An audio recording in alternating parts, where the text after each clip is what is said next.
What's up guys, welcome to DC Explores. This is me Christopher, and in today's video we're going to talk about the PR process.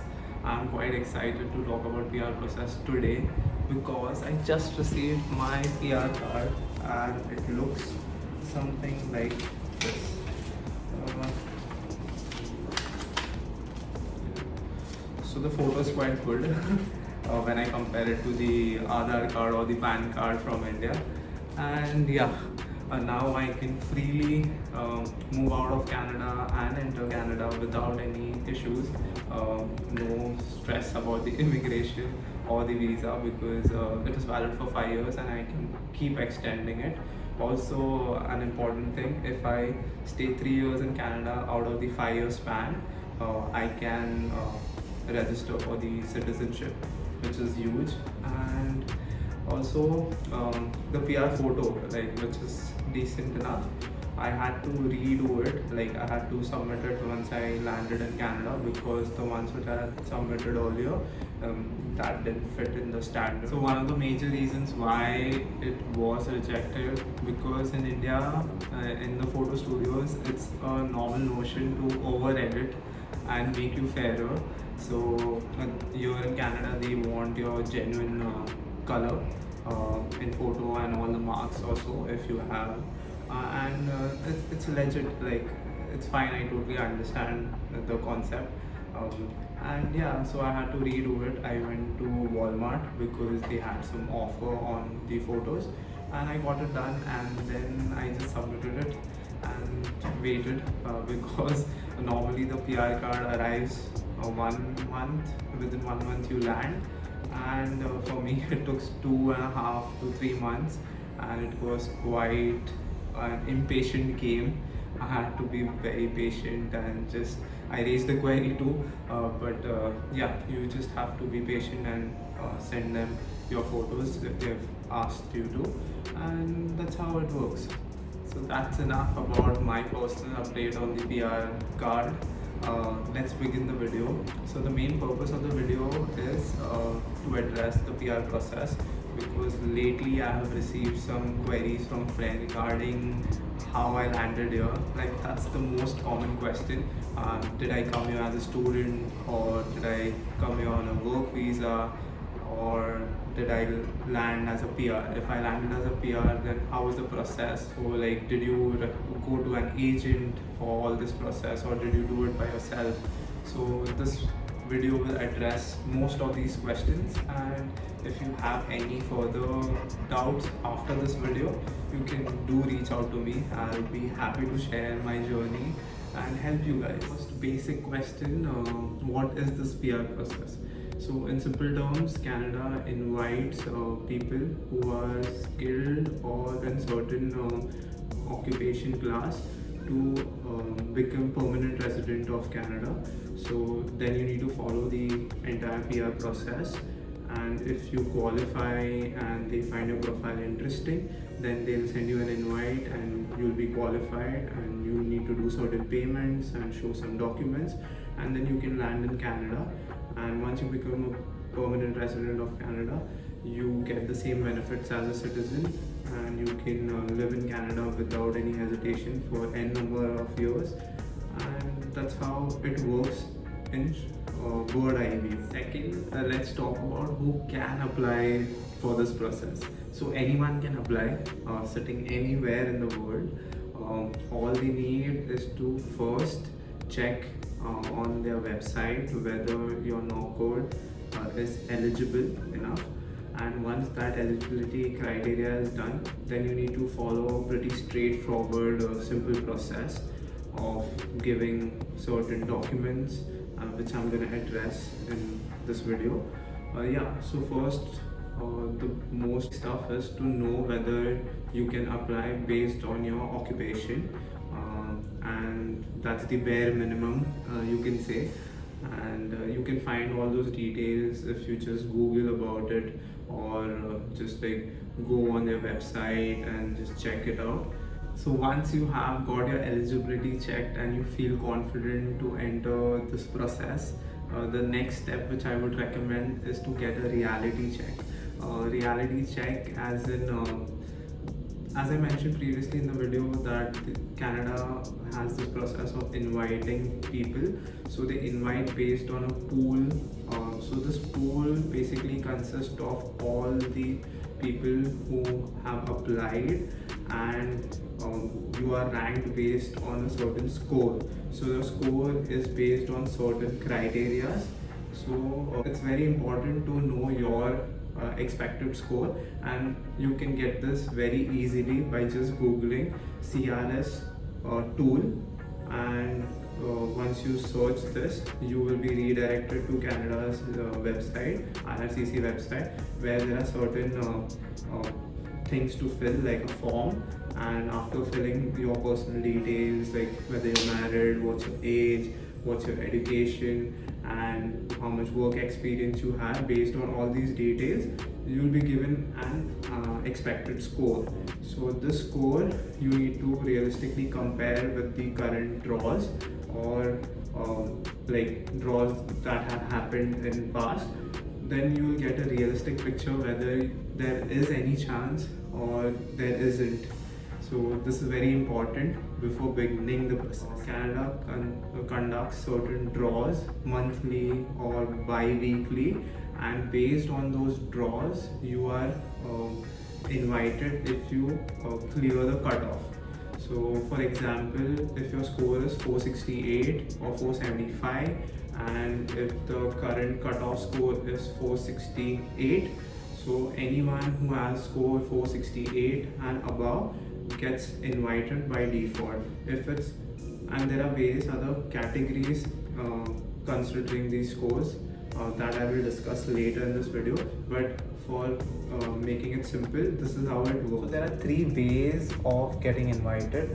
First is the Open Skilled Worker program, which is called as the FSW, the Federal Skilled Worker Program. The second is the PNP, which is known as the Provincial Nomination Program.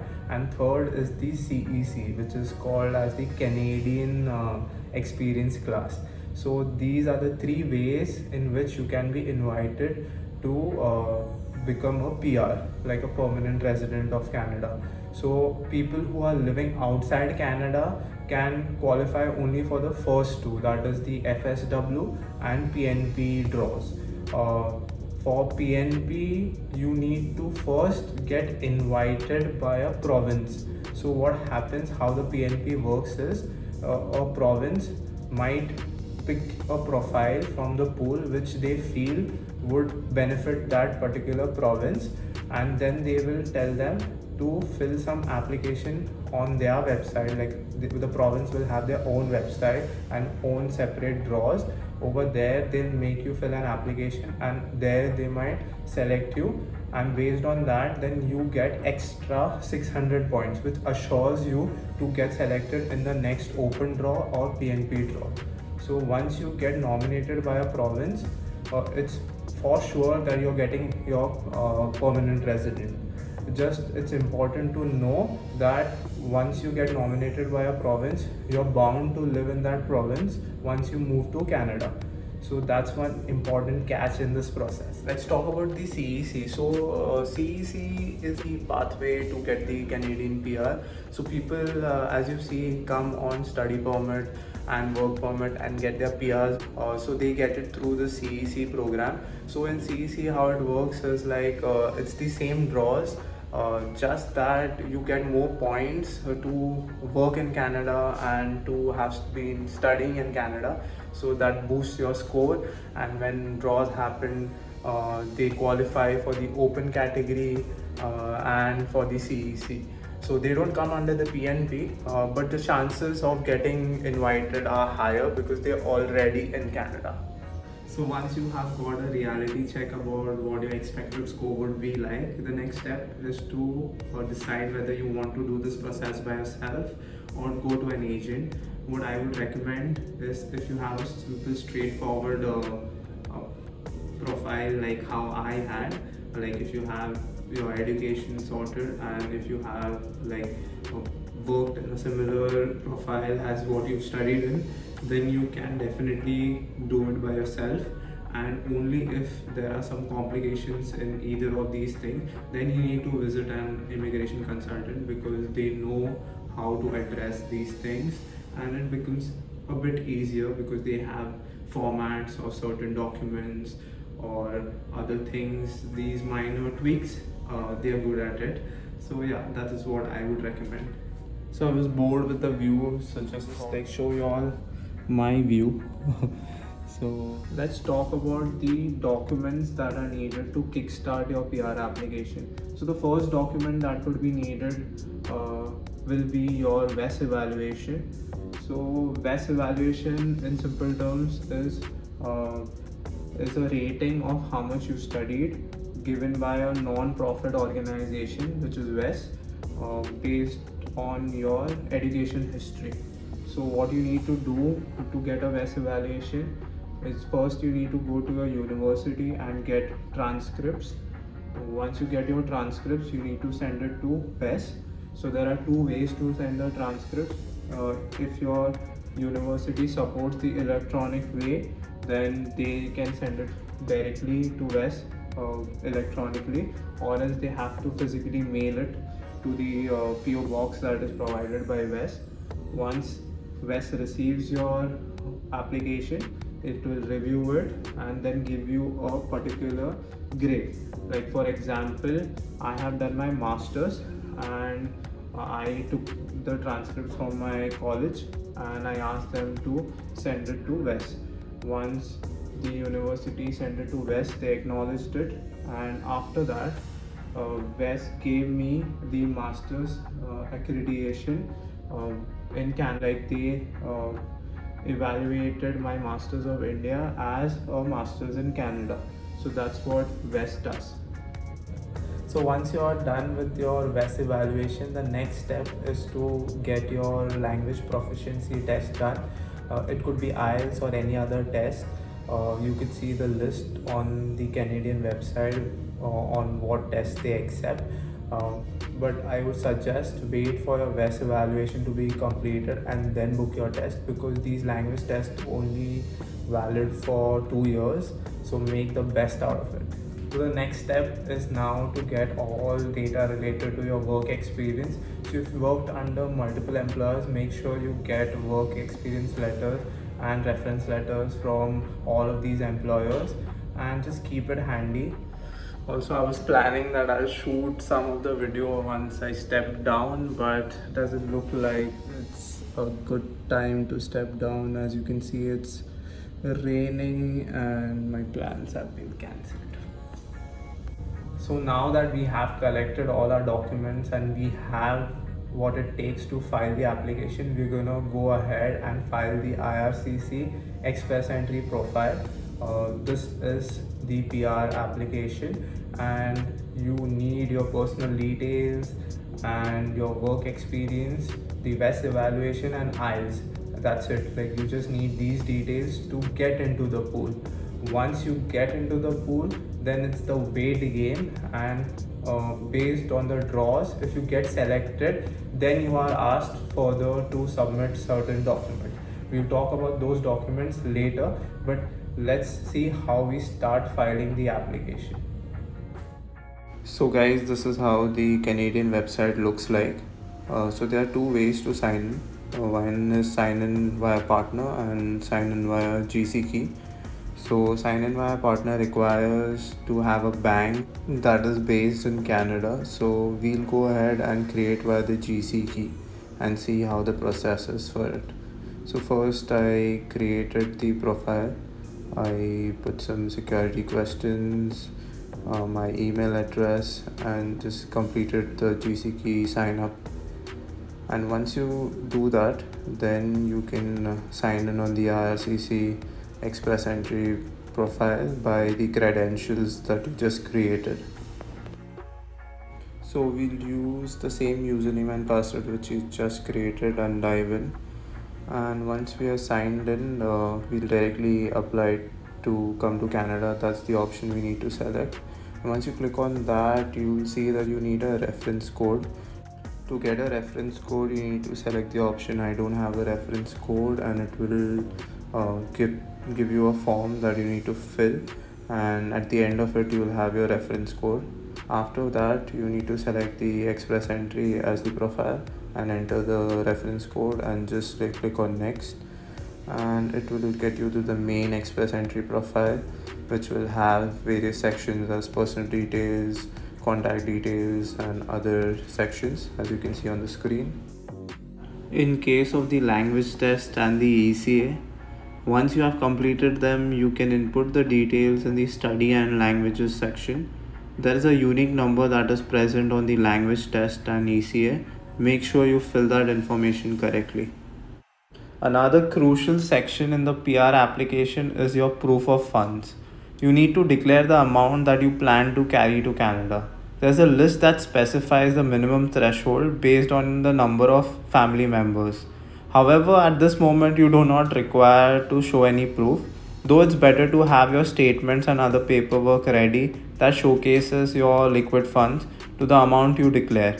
The amount that IRCC provides is in Canadian dollar, and it's a good practice to declare 10 to 20% more than that. The dollar can fluctuate and you do not need to put your application at risk.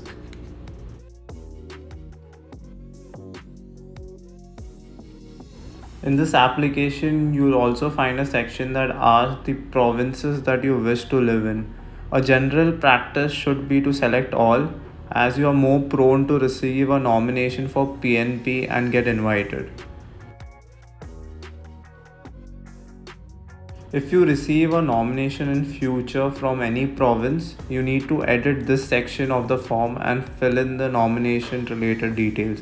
Currently, I have input as no, as we are assuming it's a new application without any PNP certificate.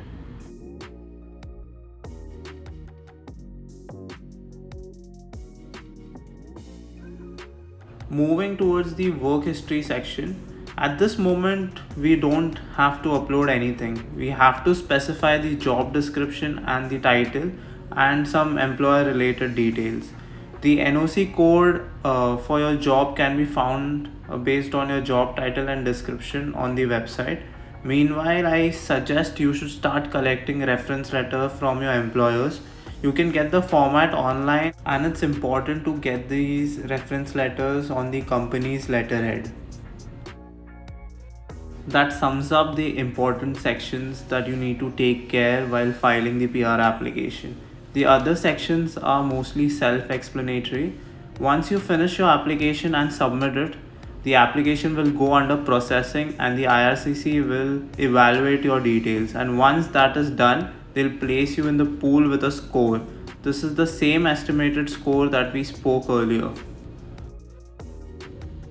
Hey guys, we've reached to the end of this video, and people who have stuck so far, I'm sure you've understood how the PR process works and what all you need to do to kickstart your PR application and get into the pool. The next important aspect is the list of documents that you need once you get an invite, because you have a particular window under which you need to submit these documents. So I'm gonna cover all these details in the next video, so please stay tuned. Until then, please like, share and subscribe to this channel, and do let me know if you have still some doubts and queries regarding the PR process. You can comment and DM me on Instagram. I'll be happy to share my thoughts over it. Till then, take care.